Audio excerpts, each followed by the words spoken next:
Spider-Man has recently become one of my favorite superheroes of all time. I was introduced to this web-slinging hero through the Sam Raimi movies, a set of movies I hold very near and dear for their action, heart, emotion, but most especially its humor. Like, I'm not even messing, some of these movies can be so corny that it's borderline hilarious. I missed the part where that's my problem. But over time, I became more and more obsessed with Spider-Man, playing the video games, watching the Andrew Garfield movies, which in my opinion are pretty decent films, reading the comics, but most especially, watching the Spider-Man cartoons. Spider-Man has had so many animated series over the past few years, starting off in the 1960s up until the present day. All of these Spider-Man cartoons hold a special place in people's hearts, mine as well. My favorite Spider-Man cartoon to watch as a kid was Ultimate Spider-Man. I was considering making a video on Ultimate Spider-Man, but one night I was scrolling through my Netflix feed where I saw an animated series I have not heard of in a long time, Spectacular Spider-Man. I decided to binge watch the series in a matter of a few days, and god damn it, this show is amazing. I know a lot of people on YouTube have discussed this series already, but listen, I've wanted to talk about this show for a while now, and I want to express why I love it so much. With that being said, let's talk about why I believe this is one of Spider-Man's best animated series. But before we get into that, it's history time! In August of 2006, Sony announced a brand new Spider-Man animated series just after the cancellation of the new animated Spider-Man series. You know, that weird CG series that aired on MTV where Neil Patrick Harris played Spider-Man, and it was meant to be a continuation of the first Raimi movie, but failed.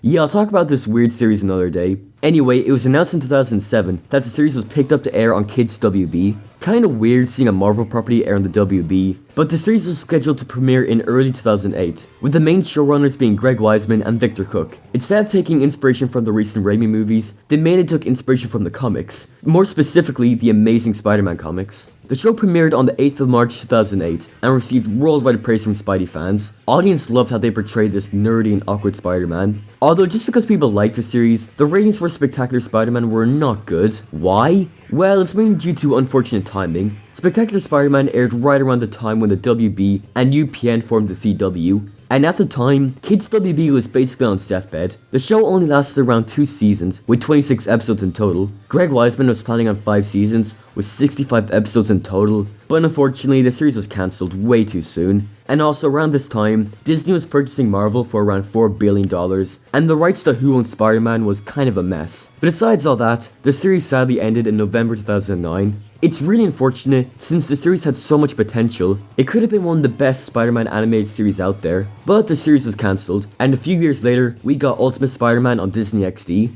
Now with all that out of the way, why do people like myself consider this to be the best Spider-Man series? After all, there are so many other Spider-Man shows out there. Why is this considered to be the best one? Well, sit down, shut the fuck up, and let me explain to you why Spectacular Spider-Man is one of Spider-Man's best animated series.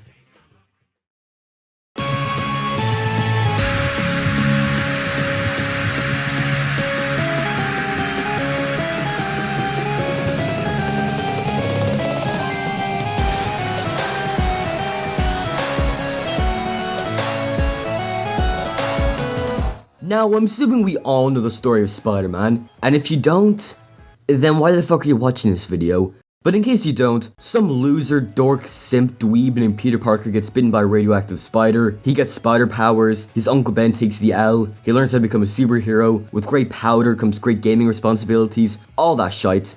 But here they go for a more different approach. We don't see the spider bite, or the origin, or how this all happened. The first episode straight up introduced us to Spider-Man and his character. He's a wisecracking kid who happens to have Spider-Man powers. I'm glad they jumped right into Peter being Spider-Man, instead of dedicating so many episodes showing us how he became Spider-Man. The series was made for Spider-Man fans and people who are familiar with this character. But it also helps newcomers to the series get introduced to this amazing world and this character. They do briefly explain his origin in the intro, which, by the way, the theme song here is an absolute banger. Spectacular, spectacular, spectacular, spectacular Spider-Man. The show takes on an overarching plot for this series, meaning that if you want to know the context of each episode, you need to watch the previous episodes. The series starts off with Peter starting a new year of school while fighting crime as Spider-Man on the side. We get introduced to many characters that will become mainstays for the series, but I'll talk more in depth about the characters later. we get to see Peter struggle with the pressure of being Spider-Man and also being a normal kid. His Aunt May's having financial issues and he has to deal with school, the Daily Bugle, and bullies. This is somewhat familiar for Spider-Man, as we've seen these issues handled in other shows and films, but they handle these issues in a surprisingly realistic way. Being Spider-Man ain't gonna be a walk in the park. He has a curfew, he has responsibilities, he has friends, he has school, he has the Daily Bugle, he has bullies. All this gets in the way. He could be fighting crime one minute, but the next minute, Aunt May might want him home before 10 PM, or his friends might need him for an important activity. It's small things like these that really adds to not only the story,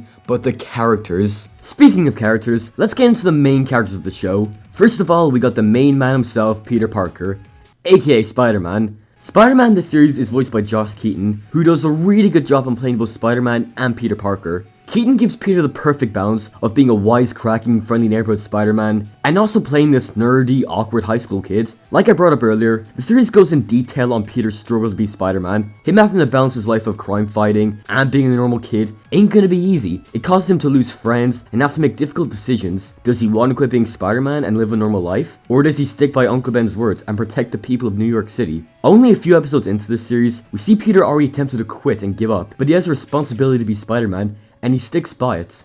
It was all just a twist of fate. Bad luck, a random bug bite. Easiest decision I ever made.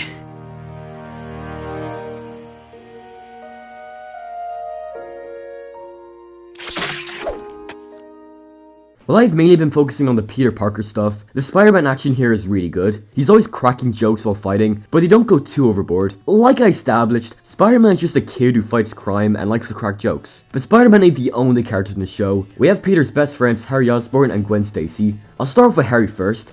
Harry is the biggest fucking loser I've ever seen in my life. In fact, I'd say he's more nerdy than Peter Parker. This is much different from James Franco's Harry Osborn in the Raimi trilogy. And honestly, I don't really like Harry all that much in this show. Hear me out. He isn't terrible, and his character arc is really interesting. I don't want to spoil it in case you haven't watched the series yet, but basically, Harry kinda goes crazy, and his friends realize that he's fucked up in the head, so he runs off to Europe. But I just found him to be kind of annoying, to be honest. I like the direction they're going with him, but for me personally, it could have been better, to be honest. I wish they had him more like James Franco's Harry. Not like actual James Franco though, but have him be less nerdy and annoying and have him be more kind of cool.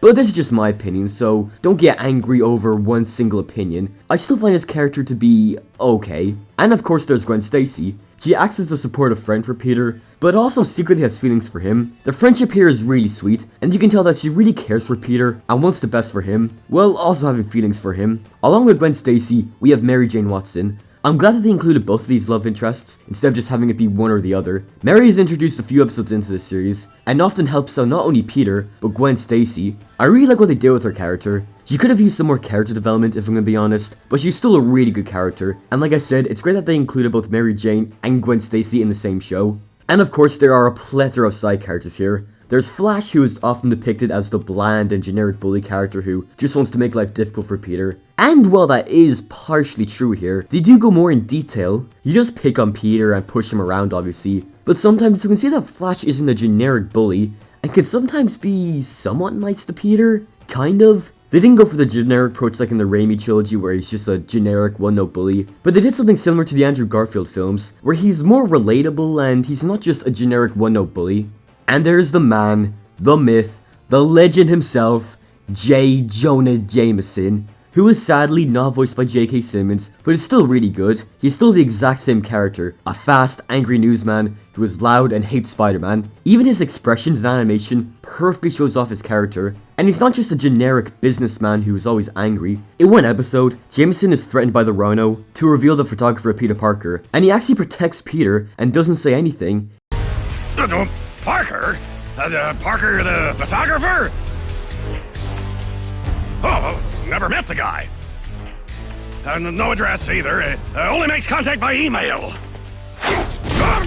Like Flash, it kind of shows that he's not a generic one-note asshole, and that he's a human being. And there are so many other side characters here that will take ages to talk about, but just know that they are all amazing. But if I am talking about Spider-Man characters, I have to talk about the villains. Spider-Man villains are easily the best part of any Spider-Man media. They are all present here. Doc Ock, Sandman, the Rhino, Venom, Kraven the Hunter, Electro, Black Cat, Mysterio, Tombstone, and the Green Goblin. All of these villains are very important to the series. Some of them actually get teased in the beginning before they become villains, so we get to see what they were like before they became villains. They're not evil because they are evil, something happened to them that made them who they are. A great example of this is Electro. He was in a terrible accident, leaving him to be stuck in a suit to keep him alive. Spider-Man just assumes he's a villain and attacks him, leading him to become a villain. You feel really sorry for Electro since deep down he's just a good guy who went through a terrible accident, and it's handled so well here. And I can't forget about the legend himself, Norman Osborn. Osborn's kind of a fan favorite of the show. Of course, he's nothing compared to the GOAT Willem Dafoe, but I still love his character. He's such a jerk in this series, yet they make him so likable somehow. Even Eddie Brock, who I usually dislike severely in most media, is really good here. He starts off as one of Peter's best friends, and a genuinely great character, but we slowly see a drift in their friendship, as he slowly starts to not trust Peter, leading to him becoming the Venom. It's really great character development, and it shows that the writers put lots of time and dedication into developing these characters. Now I have rambled on for ages about the story and characters. What about the animation? Well, the animation has its highs, but it also has its lows. First of all, I really love the designs here. They go for these cool, sharp and angular designs that makes the show stand out, compared to other Spider-Man animated shows. Looking at you, Marvel Spider-Man. But on the other hand, the animation can sometimes be very stilted and kinda weak. But the animation really shines in the action scenes. I'm guessing they put more of the budget into the action scenes, since that's pretty common in most TV animated series from what I could tell. Either way, the animation is really good here. It's able to have its own unique style and really great action. They do implement CG elements here and there, which can be a mixed bag for me. Most of the time the CG really does stick out like a sore thumb, but other times it looks really good. Like in the scenes where Spider-Man is swinging through the city, they mix 2D and 3D animation really well in those scenes. Even the action scenes are really well animated. They're able to take advantage of the villain's powers and create really fun and engaging fight scenes. Sometimes the fight scenes can be really intense to watch and do a really good job on engaging the audience, like the fight scenes with the Lizard in the subway, or the fight with Venom during the Thanksgiving Day parade. They are all super intense and have great fight choreography. Now you may think this show is all action and comedy with no drama, but no, while the show is mainly action and comedy, they do balance emotional, heartfelt, and dramatic moments very well. Like I mentioned earlier, all the characters here feel like real people. They talk and act in a very realistic way, and when things get emotional, they get emotional. Some of the best parts of the show aren't just the fight scenes or the action scenes, just characters talking to each other and acting like real people is great to watch. Even the villains here feel like genuine and real people who just went down bad paths. They don't treat the villains like mustache twirling bad guys who are evil for the sake of being evil. The writers treat them like people who are in over their heads and went down a bad path. Even the main characters are flawed. None of them are perfect and they make mistakes, especially with Peter. With him being Spider-Man, he often makes the wrong decisions and can really hurt his friends because of the decisions he makes. They don't treat the characters as perfect people who have no flaws. And honestly, I'm so glad they went with this approach. It makes the show feel so much more relatable, and when you mix in great action and superhero elements, you get not only a fantastic superhero cartoon, but a fantastic Spider-Man cartoon.